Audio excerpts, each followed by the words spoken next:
we are group 13. Our project is ShuttleGo, which is a shuttle management system. So it has three users: passenger, driver, and admin. So I'll be logging as a passenger first. So I'm logging through this ITGN account. Alright. So the first thing that we'll do is make a profile. So you can add these details and then update them. So I'll just fill it with any random thing. So choose some image. It can so you can upload 5 images, and then we'll just update the profile. Mobile number is a necessary thing, so we'll update it as some random thing. Okay.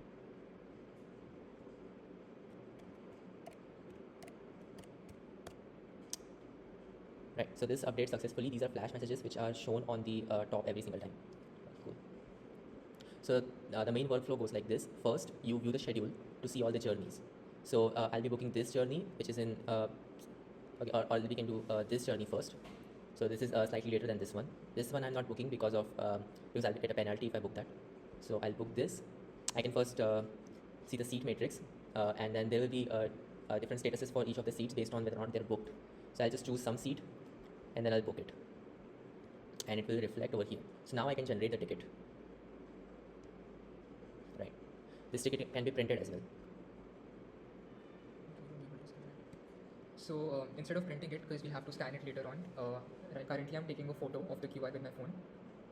Yeah, so I've taken the photo. So back to schedule. Yes.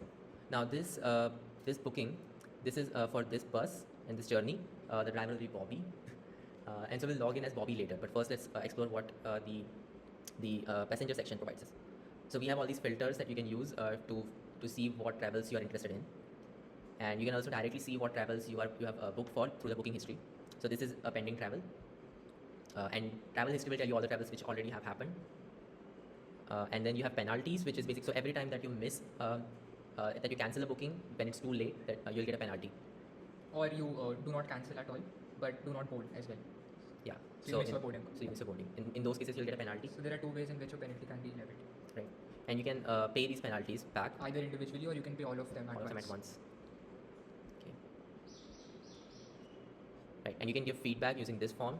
So for whatever travel you have gone through, you just select the bus, give it a rating, and then some text feedback. Okay, so now we'll log out, and I'll log in as a driver. So so Bobby is a driver, and we can view what his credentials are going to be from the PHP admin page.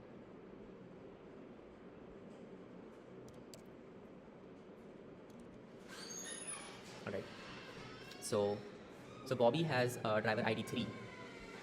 And we'll use that, and he has a password which is driver which is 1111. All right.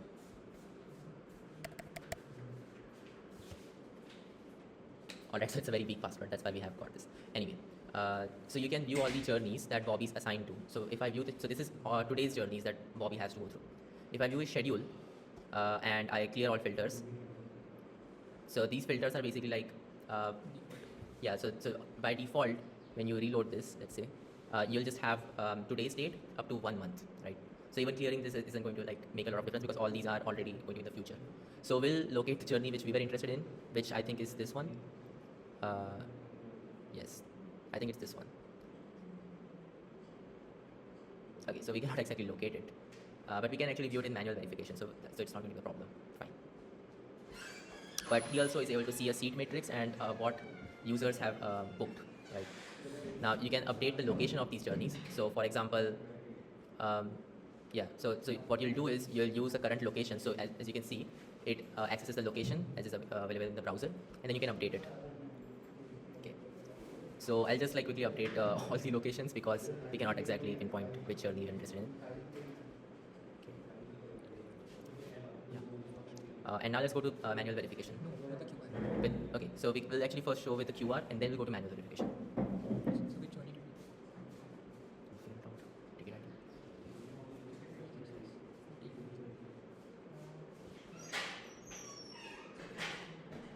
So it has to be either one of them because the start time was 5 p.m. Yeah, yes, so it's this one. The seat is booked. Yeah. And then so if you click on this, you can see that who booked it. Okay, so currently it's not available, as in you cannot because it's not allowing us to. Fine. It hasn't started yet. That's the reason. Okay, so now we'll just view the ticket ID using QR scanning. So all you have to do is just scan the QR, and then it figures out what a ticket ID is going to be. Now I can close this camera. Alright, so now I have all the essential fields, so the booking ID, the date, the time, and now I can submit for verification. Of course, this won't work because it's in the future, so how can you verify something that's going in the future? Okay, so this is apparently not in the future. It's in the near future. That's why we were able to verify successfully. So you booked for the close-up one. Yes. Okay. Yeah. So And then there is now also we an can go option for to manual verification in case the mechanism for scanning the QR code fails. And yeah, we've also updated the location so the passenger can dynamically see how the bus is moving on the map. And now we can move on to the admin page. Yeah. Is there anything which? The passenger viewing the map. I think that needs some clarification. Okay. So we'll log out and log in as a passenger. So which journey was it again? It was 0 I think so. Just update everything. Sure. Update that location. Okay, fine that. It was already. Okay. So we'll just log in again. And then we can go to view schedule and Yeah. right. So we had already generated a ticket. We can generate it again in case we didn't store it for the first time. And then So I will just choose any journey. Let's say, assuming that this Yeah. one is updated. View the location. So this is although for a different journey, but since we're updated all the journeys, this doesn't matter.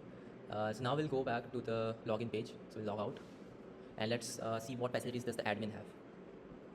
So we'll have to enter a username, which so I think this is going to work. so these credentials are stored in a in the CIMS database Yes, in the members table. And so these are just randomly generated, but yeah. So the same prompt space, yeah. So it's very sensitive to what you're typing. Okay. So first, there's a 30-second timer that we have set. So it was supposed to be 10 minutes, but for the sake of just showing how this works, we've set a 30-second timer. So in the meantime, I'll show you just through simple front-end stuff, the system logs. So you can show full logs or just the messages. So these are the messages that you have, and I can expand this. So this is from top to complete bottom. I can toggle this, and then this just automatically scrolls to bottom. All right. So this is showing the full logs. First, you have the time, the application which is or the source from which we have this message. You have the level. So the level are three different things. It's either info, critical, etc. You have the port, and then you have the actual message, right? So the port is part of the message, in fact. You can also have messages like these. So login admin call, the username, password, etc. So these are things which you can print onto the log system, right? So I'll also show the shortened logs. Okay. So I'm assuming that 30 seconds have passed at this point. So I'll try to do some activity which requires a session validation after 30 seconds. 30 seconds, yeah. So let's say I try to edit the profile. So it says that our session has expired. That's because 30 seconds have passed. So I'll do it again. I'll log in. So every time you log in, it opens that window of 30 seconds. space. Yeah, once again, same space.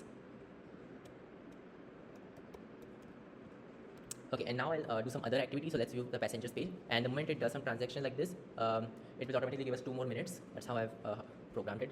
But yeah, the 30 seconds is just like a dummy number, just so that we can show this to you. It will usually be like 10 minutes or so. Okay. So since we're already at the passengers page, I might as well show the functionality. So first we can add a new passenger. So in case the passenger is not able to log in somehow, we can view the penalties of a passenger. Very important, I would say. So this passenger has 0 penalty. So good job for him. Back to passengers. We can view the bookings that this passenger is associated with. So this passenger has not done any bookings at all. Can you try with the passenger which we logged in? Yeah. So that was just Aditya. him, and so he has 1 booking, right? And its status is it's upcoming. The journey is upcoming. And you have a bunch of filters that you can apply to get it. So now, okay, let's actually explore more in passengers. You can also delete passengers. So let's say I don't want this Jane Smith, as in I don't think that she's a valid passenger, so I'll just delete her. And so this will do a lot of other things. So it cascades all the other objects which are dependent on this thing. So once I delete this, well, let's delete it successfully. You can always add it back through this form. Similarly, for drivers, you can delete drivers, add drivers. You can also view the drivers like this. Right, so our driver was not him, he was Bobby. So I'll try to, so Bobby is what I'll try to view. Right, anyway, and you can view the schedules. So he was assigned to 5 schedules, just as we saw before. So I can view the same schedules over here.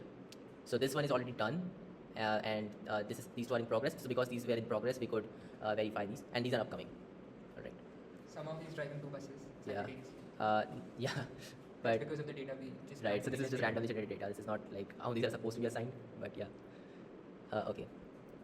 So now we can go towards bookings. So this is a bookings table. I think we already showed this, but this, so without the passenger specified, this just shows you all the bookings. So here's one passenger who has booked something, and then there's this guy who has booked something. And we can so see the buses. So the bus have their own seat matrix and registration numbers, and you can enter a bus if you want. Similarly, you can see the routes. You have a very big form which you can use to enter the routes, so they also have start and end coordinates which you can use to display it on map.